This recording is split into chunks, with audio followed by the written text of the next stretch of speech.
अस्सलाम वालेकुम सिंधवासियो आऊं आहियां अव्हां जी पंहिंजी नसरीन नास।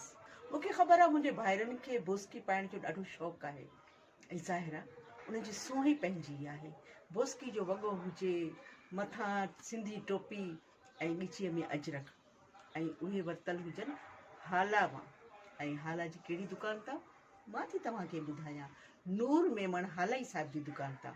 वाह वाह, जेकॾहिं इहे टई शयूं था ख़रीद करनि त मज़ो ई पंहिंजो आहे। तव्हां सोचींदो त ॿिए हंधा छो न, वजह मां थी ॿुधायां। तव्हांखे ख़बर आहे न त सुठी शइ खे बर्बादु करण में घणनि माण्हुनि जो हथु हूंदो आहे ऐं नकली शयूं ईजाद करण लाइ जल्दी जल्दी कोशिशि कंदा आहिनि। हाणे तव्हां चवंदो त असल नकल जी ख़बर कीअं पवे, इहो बि मां थी तव्हांखे ॿुधायां मुश्किल ई हल। तव्हां दुकान ते वेंदो ऐं उते जीअं बोस्की जो वॻो खोलींदो त उन जे इंच इंच ते निम्हा नूर मेमण हालाई इहो ज़रूरु लिखियलु हूंदो ऐं गौर सां पढ़िजो, निम्हा नूर मेमण हालाई। जिथे बि इहो लिखियलु हुजे सम्झो त ओरिजिनल आहे ऐं तव्हांजी मुश्किल मूं आसान करे छॾी।